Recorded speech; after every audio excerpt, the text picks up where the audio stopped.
Sa mga nangyayari pong war sa mundo pong ginagalawan po natin. Right, for example, ang giyera po laban sa Israel at Palestine at ang war between Russia and Ukraine at ang mga nakaraan pang mga wars. Isa po sa malimit na nananalo sa laban ay kung sino po ang mas powerful. Huwag po natin kalilimutan na tayo pong mga Kristyano, we are in continuous war. At hindi ho titigil ang kaaway sa pag-atake sa atin pong mga buhay. Hindi ho titigil ang kaaway sa pag-atake sa inyong pamilya. Hindi ho titigil ang kaaway sa pag-atake sa relasyon nyo bilang mag-asawa. Hindi ho titigil ang kaaway sa pag-atake sa mga pangarap mo sa buhay. Kasi wala ho siyang ibang goal kundi pabagsakin ang bawat Kristyano na habang tayo po ay lumalapit sa Diyos, ang kaaway po ay patuloy na aatake. At sa atin pong sermon series na upgrade, isa po sa pinakamagandang advantage na meron ho ang isang Kristyano ay ang prayer. Kasi kapag ang isang Kristyano is prayerful, siya po ay powerful. Kapag ang isang iglesia ay prayerful, siya po ay powerful church. Kaya wag po nating isawalang bahala ang atin pong prayer life. At wag nating isipin na hindi, okay lang naman. Kasi makakapanalangin pa naman ako bukas. Alam niyo po, ang isang araw na walang panalangin ay isang araw na walang depensa sa kaaway, na pwedeng hindi ka aware, no, na ang kaaway ay gumagawa at hindi ka nagiging handa. Kaya sa atin pong sermon last Sunday, na parte pa rin po ng atin pong sermon series na upgrade, the power of prayer. Exercise this great privilege. Ito po ay pribilehiyo sa atin pong mga Kristyano. Gaya ho nung sinabi ho ni Pablo sa Colossus chapter 4 verse 2 to 4. Devote yourselves to prayer, being watchful and thankful, and pray for us too, that God may open the door for our message, that we may proclaim the mystery of Christ, for which I am changed. Pray that I may proclaim it clearly as I should. Atin pong binigyang pansin last Sunday yung unang parte na ma-appreciate natin yung privilege na tayo po ay nakakalapit sa Diyos at nakakapagpanalangin. Sabi nga po doon sa unang punto natin, the great privilege of prayer is number 1, recognizing our access to God.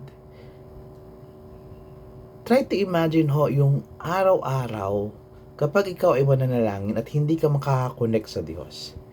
Naranasan nyo na po na mawalan ng signal. Naranasan nyo na po mapunta sa lugar na wala kayong way para maipaabot yung inyong concern o yung inyong message sa mga taong mahal nyo sa buhay. Very frustrating po ito. And hindi natin na-appreciate that every day tayo po ay merong signal that we can directly connect at tayo po'y makakalapit sa Diyos sa pamamagitan ho ng panalangin. Kaya sabi ho sa Colossus chapter 1 verse 3, we give thanks to God, the Father of our Lord Jesus Christ, praying always for you. Imagine, kaya mo manalangin sa Diyos palagi. Pangalawang pribilehiyo po ng prayer, the privilege of being heard. Hindi lang ho tayo makapagsabi, kundi ang isang privilege po natin, yung mga sinasabi po natin, naririnig ng Diyos. Dahil nga ho yung atin pong kasalanan na ibinayaran ng Hesukristo, kaya every time na tayo po'y tumatawag sa Diyos, tayo po ay Kanyang naririnig.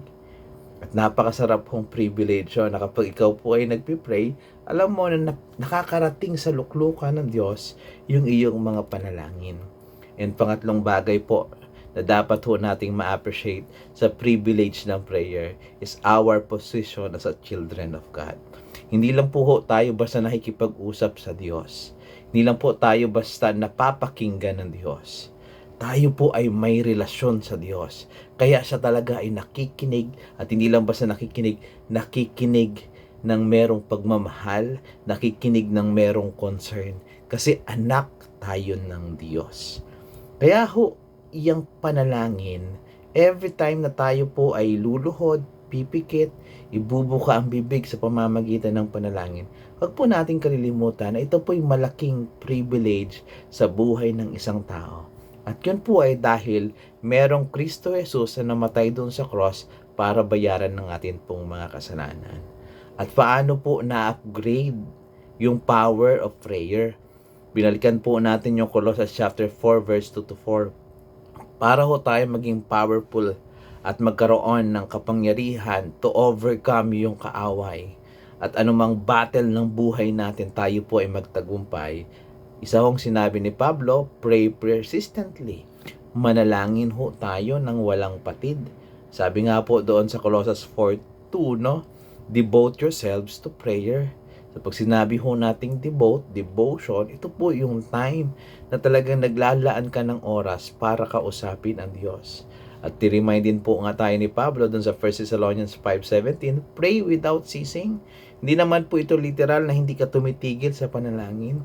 Kundi alam mo na 24 hours ng buhay mo, you are directly connected sa ating Panginoong Diyos.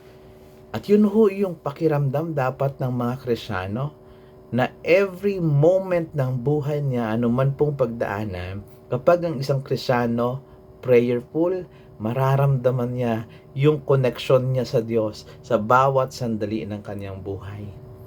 And pangalawang bagay po natin pong nakita last time, no, ay yung pray passionately. Kailan po kayo huling umiyak sa panalangin? Kailan po ninyo sineryoso yung pakipag-usap sa Diyos? Na hindi yung mananalangin lang, Lord, thank you for this food. Amen. Lord, salamat po sa araw na to. Amen. Kailan nyo siya kinausap na parang Ama, parang nandyan lang siya sa inyong harapan? Kailan kayo huling lumapit sa Diyos? Naramdam nyo yung yakap ng ating Panginoong Diyos sa iyong buhay? Do you feel that? Kasi kung hindi, you are missing something. Kaya sabi po ni Pablo, being watchful, magmasid-masid tayo, pakiramdaman po natin, be active in prayer. Kaya po si Jesus Christ, tinanong natin yung kanyang buhay, every moment ng buhay niya, sa mga panahon na siya po'y pipili ng disciples, sa panahon na may mga struggle siya, at to the point na siya po'y malapit ng mamatay at ipako doon sa cross, nag-spend siya ng time sa prayer. That's how passionate our Jesus, Lord and Savior, sa pagdating sa panalangin. Ngayon, kailan ka huling nakipag-usap sa Diyos na talagang dibdiban yung pakikipag-usap mo sa Diyos? Sana po hindi ho natin nasasayang yung opportunity po na ito. And last thing po, pray gratefully. Manalangin ho tayo ng may pagpapasalamat. Sabi nga po doon sa devote yourself to prayer, being watchful and thankful. Ang isang Kristiyano hong mapanalanginin, hindi ho reklamador.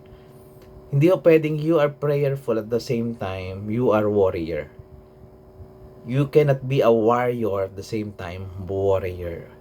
Kasi ang isang Kristiyano na warrior at talagang merong malalim na connection sa Diyos, prayerful, yung mga worries na meron siya sa kanyang buhay, unti-unting mawawala, unti-unting gagaan. Bakit? Kasi the more na you are connected sa Diyos, the more na alam mong kaya mong buhatin yung mga hamon ng buhay, kasi nariyan kasama natin ng ating Panginoong Diyos.